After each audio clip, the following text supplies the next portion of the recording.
రాజకీయాల్లో హుందాగా వ్యవహరిస్తూ ముఖ్యమంత్రి చంద్రబాబుతో పోటీ పడాల్సిన జగన్మోహన్ రెడ్డి కేఏ పాల్తో పోటీ పడుతున్నారని నెల్లూరు రూరల్ శాసనసభ్యులు కోటంరెడ్డి శ్రీధర్ రెడ్డి వ్యంగ్యాస్త్రాలు సంధించారు. మావిగన్ అంటూ రాజధాని అమరావతిపై జగన్మోహన్ రెడ్డి చేసిన వ్యాఖ్యలను ఖండిస్తూ నెల్లూరు నగరంలోని రూరల్ ఎమ్మెల్యే కార్యాలయంలో విలేకరుల సమావేశం నిర్వహించిన ఆయన వైసీపీ అధినేత జగన్ కు చురకలంటించారు. మావిగన్ పేరు పెట్టాలంటూ జగన్ చేసిన వ్యాఖ్య తనను అభాసుపాలు చేయటమే కాక సోషల్ మీడియాలో మరింతగా ట్రోల్ అయ్యేలా చేసిందన్నారు. జగన్ కు ఒకప్పటి ఫాలోవర్ గా ఉన్న తాను చెప్తున్న మాటతోనైనా మారాలని హితవు పలికారు. రాష్ట్రంలో రాజకీయాల్లో వినోదాన్ని ఇచ్చేదానికి కేఏ పాల్ గారు ఉన్నారు. మీరెందుకు జగన్మోహన్ రెడ్డి గారు కేఏ పాల్ గారితో పోటీ పడతారు? మీరెందుకు జగన్మోహన్ రెడ్డి గారు కేఏ పాల్ స్థానాన్ని భర్తీ చేయాలనుకుంటున్నారు? మీరు పోటీ పడాల్సింది చంద్రబాబు నాయుడు గారితో. ప్రపంచంలో రాజధాని లేని రాష్ట్రం ఆంధ్రప్రదేశ్. ఆ ఆంధ్రప్రదేశ్కి అమరావతి లాంటి అద్భుత రాజధానిని చంద్రబాబు నాయుడు గారి నేతృత్వంలో భారత ప్రధాని నరేంద్ర మోడీ గారి ఆశీస్సులతో అద్భుతంగా మహోద్భుతంగా జరుగుతూ ఉన్నాయి. రాష్ట్రంలో గత ఎన్నికల వేళ కంటే ఇంకా వైఎస్ఆర్ కాంగ్రెస్ పార్టీ ప్రజాదరణ తగ్గింది. ఇదే విధంగా పరిపాలన కొనసాగితే మళ్ళీ తెలుగుదేశం పార్టీ కూటమి అధికారంలోకి వస్తుంది అన్నటువంటి అక్కసుతో రాష్ట్ర వైఎస్ఆర్ కాంగ్రెస్ పార్టీ అధ్యక్షులు మాజీ ముఖ్యమంత్రి వైఎస్ జగన్మోహన్ రెడ్డి గారు ఇష్టారీతిగా మాట్లాడుతూ ఉన్నారు. ఉచ్చ నీచాలు మరిచి మాట్లాడుతూ ఉన్నారు. వారు ఏం మాట్లాడుతున్నారో అర్థం కాని పరిస్థితి. జగన్మోహన్ రెడ్డి గారు ఒకరోజేమో 3 రాజధానులు అన్నారు ముఖ్యమంత్రిగా ఉన్నప్పుడు. ఈరోజేమో మావిగాన్ అంటూ గావు కేకలిస్తూ ఉన్నారు. అయ్యా జగన్మోహన్ రెడ్డి గారు, మీరు ముఖ్యమంత్రిగా ఉన్న వేళ ఏమైంది ఈ మావిగాన్? ఆ రోజు మావిగాన్ గుర్తుకు రాలేదా? ఆ రోజు మాత్రం 3 రాజధానులు. మరి ఈనాడు ఆంధ్రప్రదేశ్ ఏకైక రాజధాని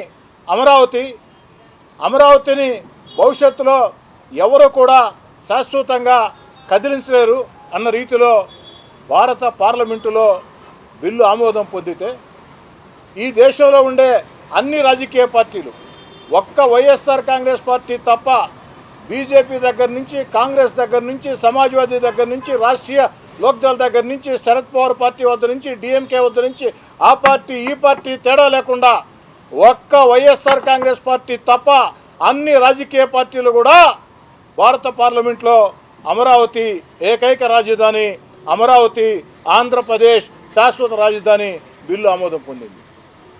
మరి జగన్మోహన్ రెడ్డి గారు ఒక నిరాశ నిస్పృహల్లో ఈ రాష్ట్రంలో మళ్ళీ తనకు రాజకీయ భవిష్యత్తు లేదని ఒక నిరాశ నిస్పృహల్లో కొట్టుమిట్టాడుతూ ఇష్టారీతిగా మాట్లాడుతున్నారు. వారి మాటలు ఏ స్థాయికి వెళ్ళాయంటే ఇప్పటిదాకా చంద్రబాబు నాయుడు గారిని, పవన్ కళ్యాణ్ గారిని, నారా లోకేష్ గారిని మాట్లాడేవాళ్ళు, రాష్ట్రంలో కొన్ని మీడియా సంస్థల్ని మాట్లాడేవాళ్ళు. మొన్నటి రోజు జగన్మోహన్ రెడ్డి గారు విలేకరుల సమావేశం పెట్టి అప్పుడప్పుడు పెట్టే విధంగా, అప్పుడప్పుడు వచ్చే విధంగా విలేకరుల సమావేశం పెట్టి ఒక పక్క దేశమంతా ఆంధ్రప్రదేశ్ వైపు చూస్తూ ఆంధ్రప్రదేశ్ ప్రజలంతా భారత పార్లమెంటులో అమరావతి బిల్లు ఆమోదం పొందేదానికి ఆ క్షణాల కోసం ఎదురు చూస్తూ సంతోషంతో ఉక్కిరిబిక్కిరవుతుంటే మరి జగన్మోహన్ రెడ్డి గారు విలేకరుల సమావేశం పెట్టి యథారీతిగా మామూలే చంద్రబాబు నాయుడు గారిని అందరినీ గురించి విమర్శించాడు. నేను ఇప్పటికైనా జగన్ గారికి ఒకనాటి మీ అనుచరుడిగా మీకు ఇచ్చే సలహా, జగన్ గారు ప్రజలు మీకు ప్రతిపక్షం ఇవ్వకున్నా ఒక రాష్ట్ర పార్టీ అధ్యక్షుడు మీరు మాట్లాడేటప్పుడు విచక్షణతో మాట్లాడటం అలవాటు చేసుకోండి. అలా కాకుండా మావిగాన్ అంటే మీకు కేఏ పాల్ గారికి తేడా లేకుండా పోతుంది. ఎటు ఆ రోల్లో కేఏ పాల్ గారు ఉన్నారు. రాష్ట్రంలో రాజకీయాల్లో వినోదాన్ని ఇచ్చేదానికి కేఏ పాల్ గారు ఉన్నారు. మీరెందుకు జగన్మోహన్ రెడ్డి గారు కేఏ పాల్ గారితో పోటీ పడతారు? మీరెందుకు జగన్మోహన్ రెడ్డి గారు కేఏ పాల్ స్థానాన్ని భర్తీ చేయాలనుకుంటున్నారు? మీరు పోటీ పడాల్సింది చంద్రబాబు నాయుడు గారితో, మీరు పోటీ పడాల్సింది పవన్ కళ్యాణ్ గారితో, మీరు పోటీ పడాల్సింది నారా లోకేష్ గారితో, అంతేగాని కేఏ పాల్ గారితో పోటీ పడి వారి స్థానం కోసం మీరు ఎందుకు ఆరాటపడుతున్నారు నాకు అర్థం కావట్లేదు.